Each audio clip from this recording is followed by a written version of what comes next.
చూడు శంకు, కొండమ్మ కంప్లైంట్ చేసిందంటే అత్యాచారం కేసు కింద ఐపీసీ సెక్షన్ 376 కింద నీకు 10 ఏళ్ల నుంచి జీవిత ఖైదు పడే అవకాశం ఉంది. నీ డాక్టర్ సర్టిఫికేట్ కూడా క్యాన్సిల్ అయ్యే అవకాశం ఉంది. చేసేయండి.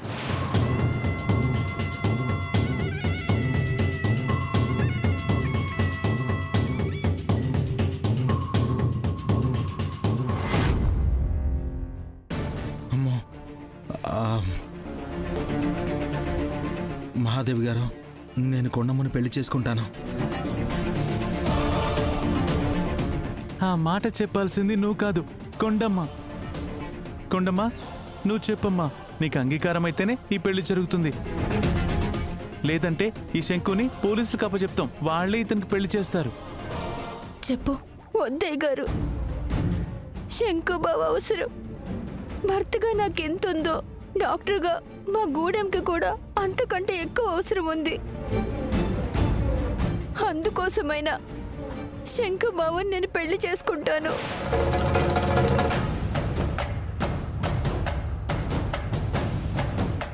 మా బావెప్పుడు డాక్టర్నే పెళ్లి చేసుకోవాలనుకున్నాడు, కానీ ఇలా మూలికల వైద్యంతో నయం చేసే డాక్టర్ని పెళ్లి చేసుకుంటాడు అనుకోలేదు.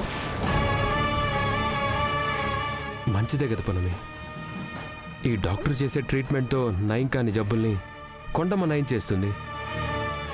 పున్నమి, నువ్వు వెళ్ళి దేవుడి గదిలో ఉన్న తాళిబొట్టు తీసుకురా.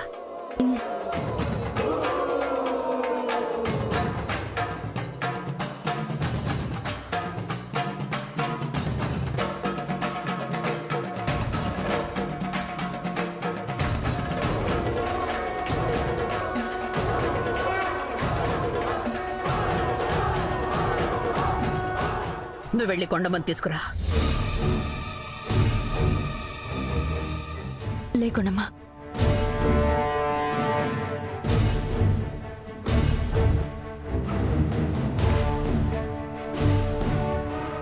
తీసుకో. తీసుకో.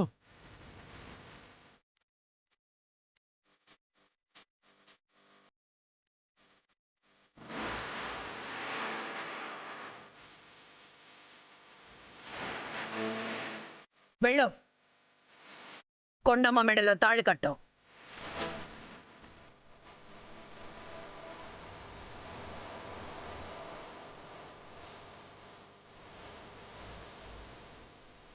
ఈ ఆలోచన తప్పు చేయకముందు ఉండాలి. కట్టరా.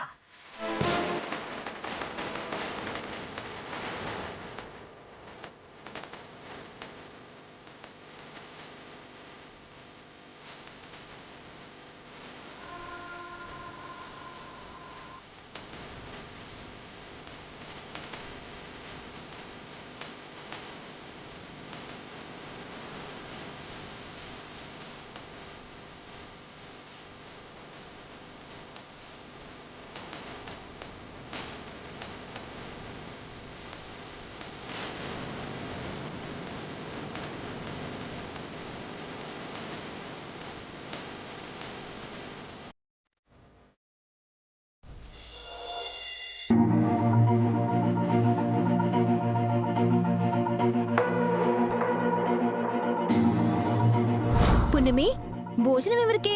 బావకి. నేను ఇస్తానులే, నువ్వు తిను పో. సరే, వెళ్ళు.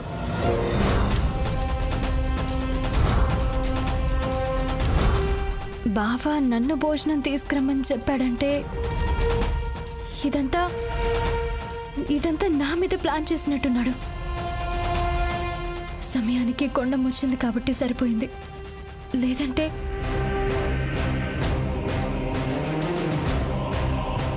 పాపం కొండమ్మ నన్ను కాపాడబోయి తను బలైపోయింది. ఏదైతేనే కొండమ్మ మెడలో బావ తాళి కట్టడానికి ఒప్పుకున్నాడు. అది చాలు.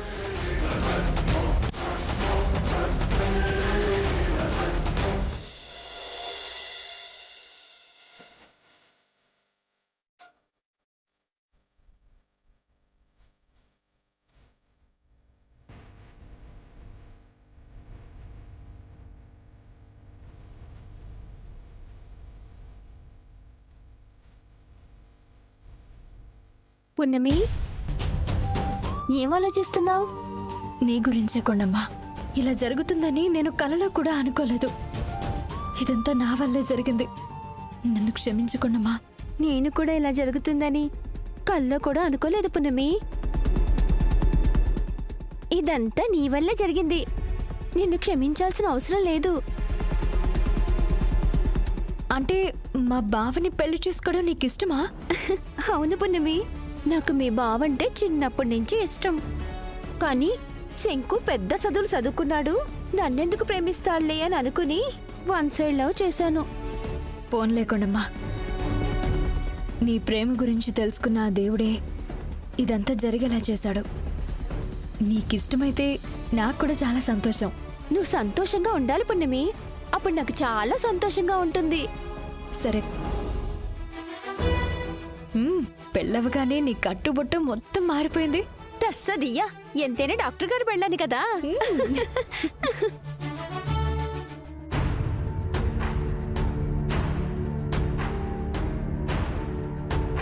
అమ్మా, మహాదేవి గారు ఉన్నారా? ఆ, నేను పిలుస్తాను, మీరు కూర్చోండి. మ్, అమ్మగారు, అమ్మగారు. గురువుగారు వచ్చారు. జాతకంలో దోష నివారణ చేయించి వకీల్ సాబ్కి జాబిలమ్మకి పెళ్లి జరిగేలా చేస్తారేమో. ముందు ఏం జరుగుతుందో చూద్దాం పదా పున్నమి. మహాదేవి గారు ఉన్న పళాన రమ్మని పిలిపించారు. కారణం?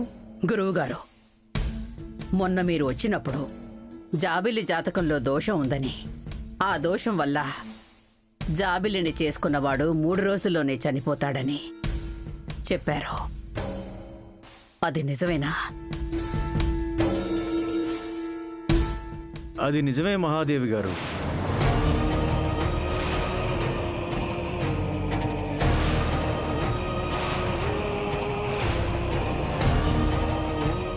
అంటే పున్నమి చెప్పింది నిజమేనమాట.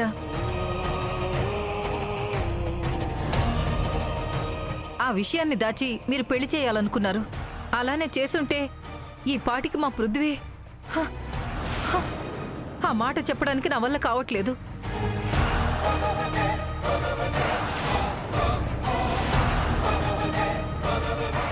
దోషం ఉన్నమాట నిజమే, కానీ దానికి నివారణ కూడా ఉంది. కానీ దోష నివారణ చేయకుండా పెళ్లి చేయాలనుకోవడం తప్పు కదా గురువుగారు.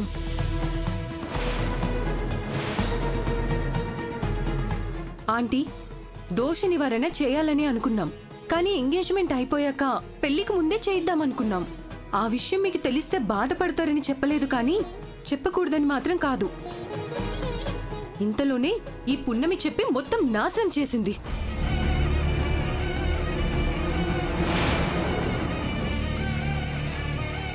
అయినా పున్నమి తప్పేం చేయలేదు జాబిల్లి. అయినా జీవితాంతం కలిసిమెలిసి బ్రతకాల్సిన వాళ్ళం మనలో మనకి దాపరికాలేంటి చెప్పు? అయినా నువ్వు ఎలా ఉన్నా పెళ్లి చేసుకోవాలనుకున్న వాడిని ఆఫ్టర్ ఆల్ నీకు దోషం ఉందని చెప్తే నిన్ను వదిలేస్తానా చెప్పు?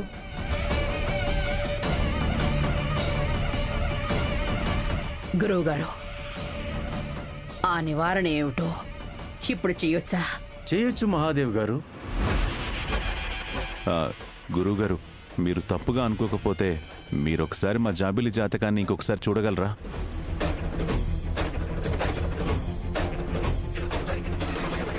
ఏం మాట్లాడుతున్నావు అగ్నిదేవా? గురువుగారు ఒకసారి చెప్పారంటే. అమ్మా, తప్పే ఉంది. మళ్ళీ చూస్తాను. జాతకాలు తెప్పించండి. జాబిలి జాతకం తీసుకొస్తాను.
ఏమైంది గురువుగారు? క్షమించాలి. పోయినసారి నేనే పొరపాటు పడినట్టున్నాను. ఈ 2 జాతకాలకి ఎలాంటి దోషాలు లేవు.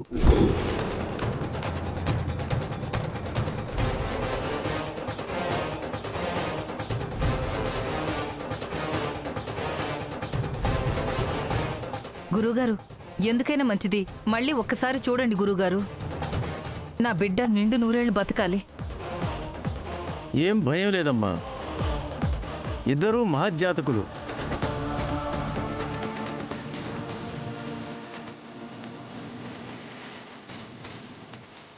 రేపు దివ్యమైన ముహూర్తం కూడా ఉంది, పెళ్లి చేసేయచ్చు.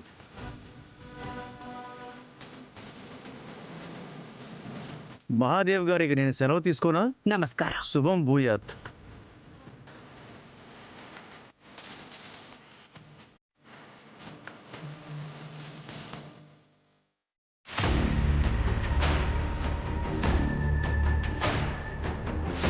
నానమ్మ, ఈ పున్నమికి నా పెళ్లి జరగడం ఇష్టం లేదనుకుంటా. అందుకే ఏవేవో కట్టుకథలు పుట్టించి పెళ్లి చెడగొట్టడానికి చూస్తుంది. ఈ పెళ్లి జరిగేంత వరకు పున్నమిని ఇంట్లోంచి పంపించేయండి.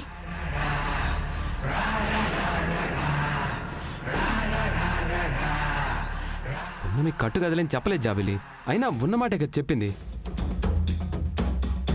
అయినా 1000 అబద్ధాలు చెప్పైనా ఓ పెళ్లి చేయమంటారు. అలాంటిది ఒక్క అబద్ధం చెప్పి మీ పెళ్లి జరిపించాలని అనుకోవచ్చు కదా పృథ్వీ.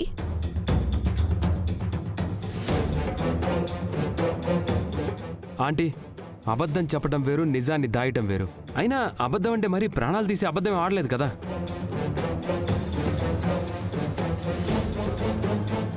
అవన్నీ వదిలే పృథ్వీ. పున్నమికి మన పెళ్లి జరగడం ఇష్టం లేదు. అందుకే ఈ పెళ్లి జరిగేంత వరకు పున్నమి ఈ ఇంట్లో ఉండడం నాకిష్టం లేదు. జాబిల్లి, నువ్వు మాట్లాడుతోంది కరెక్ట్ కాదు. పృథ్వీ చెప్పినట్టు పున్నమి ఏ తప్పు చేయలేదమ్మా. పున్నమి ఎక్కడికి వెళ్ళదో, ఇక్కడే ఉంటుంది. పున్నమి వాళ్ళమ్మ నారాయణమ్మే లేకుంటే నువ్వు జాబిల్లి అని తెలిసేదే కాదు, ఈ ఇంట్లో అడుగు పెట్టేదానివే కాదు. అలాంటిది నారాయణమ్మ బిడ్డని ఇంట్లో నుంచి నువ్వే పంపించేయాలి అనుకోవటం తప్పమ్మా.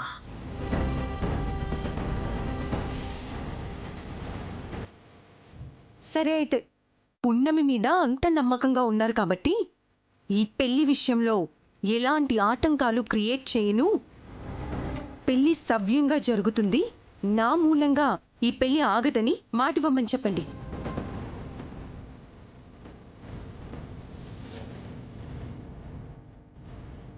సరే, పున్నమి అలాంటి ప్రయత్నాలు చేయదని పున్నమి తరపున నేను మాటిస్తున్నాను. మీరు కాదు నానమ్మా, పున్నమి మాటివ్వాలి.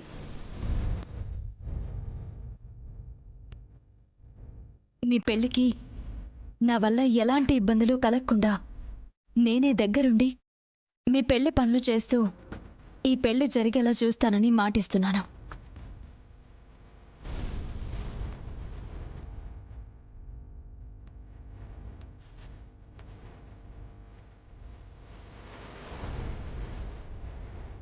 లక్ష్మి, ఇక నీకు ఇప్పుడు ఏ అభ్యంతరం లేదు కదా? పెళ్లి పనులు మొదలు పెట్టొచ్చా?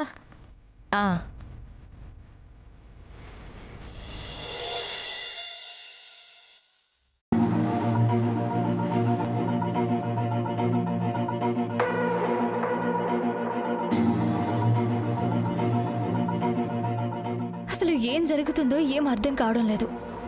అంత పెద్ద గురువుగారు వారం క్రితం జాతకంలో దోషం ఉందని చెప్పారు. అదే గురువుగారు వారం తిరగకుండానే జాతకాలు బాగున్నాయని చెప్తున్నారు. ఏది నిజం, ఏది అబద్ధం?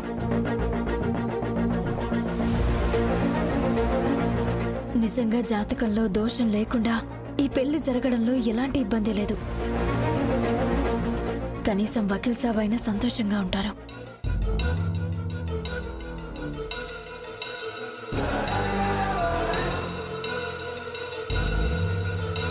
జాతకం అప్పటికప్పుడు ఎలా మారిపోయింది అగ్నిదేవ్?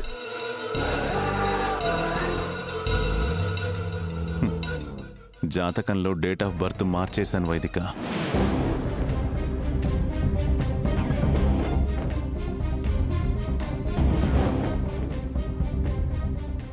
ఈ పెళ్లి జరుగుతుందనే నమ్మకంతో మనకి దక్కే ఆస్తులన్నీ అమ్మకానికి పెట్టేశాను.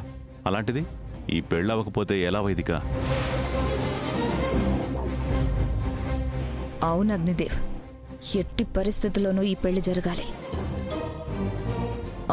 అవును, డేట్ ఆఫ్ బర్త్ మారింది కానీ జాతకంలో ఉన్న దోషం మాత్రం మారదు కదా. మరి పృథ్వీ చచ్చిపోతాడేమో? చస్తే చావని వైదిక. అప్పుడు ఒక దెబ్బకి 2 పిట్టలన్నట్టు ఈ ఆస్తితో పాటు పృథ్వీ ఆస్తి కూడా జాబిలికి దక్కుతుంది కాబట్టి మొత్తం ఆస్తినంతా అమ్మేసి మనం ఇక్కడి నుంచి జంప్ అయిపోవచ్చు. అవునవును, ఆస్తులన్నీ ఒకేసారి అమ్మేయాలి. ఏం మాత్రం గ్యాప్ వచ్చినా మనం దొరికిపోతాం. ఆల్రెడీ మొత్తం సెట్ చేసేసాను వైదిక. పెళ్ళవ్వడమే ఆలస్యం. హా.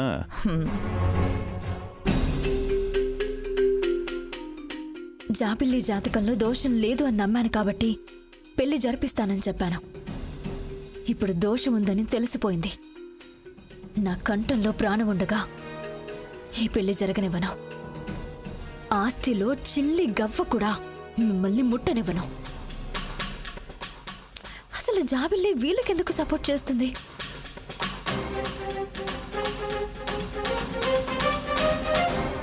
జాబిల్లి సంగతి తర్వాత చూస్తాను. ముందు వకీల్ సాబ్ని ఈ గండ నుంచి కాపాడుకోవాలి. అంటే ఈ పెళ్లిని ఆపాలి. ఆపుతాను. ఈ ఒక్కరోజు మనం జాగ్రత్తగా అనుకున్నది అనుకున్నట్టుగా జరిగేలా చేసుకుంటే సరిపోతుంది.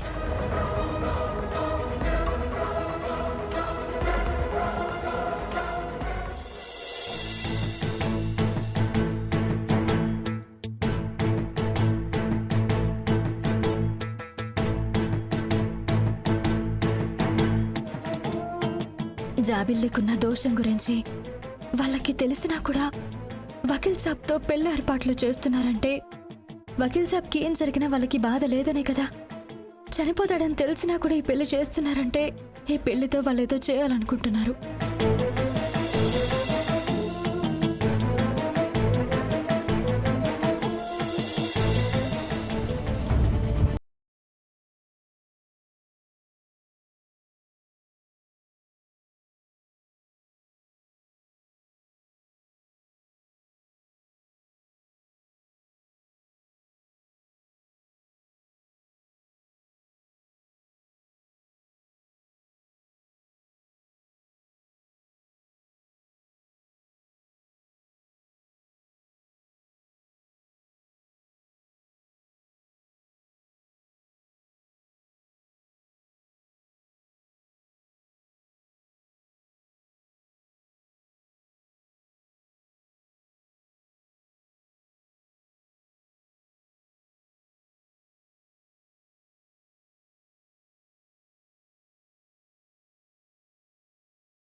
కాపాడాలంటే ఇప్పుడు జరుగుతున్న పెళ్లి ఆగిపోవాలి.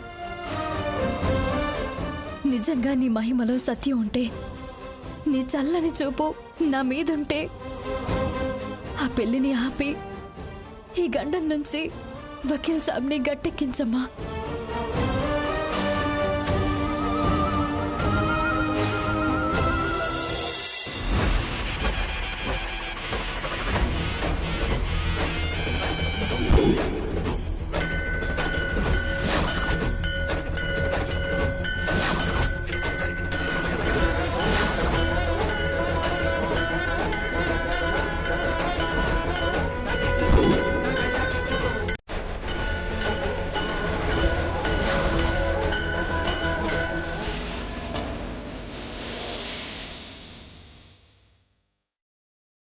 అమ్మా, ఆశీర్వదించావా తల్లి? నిజంగా చెప్పు, నా మీద ఉంచావా?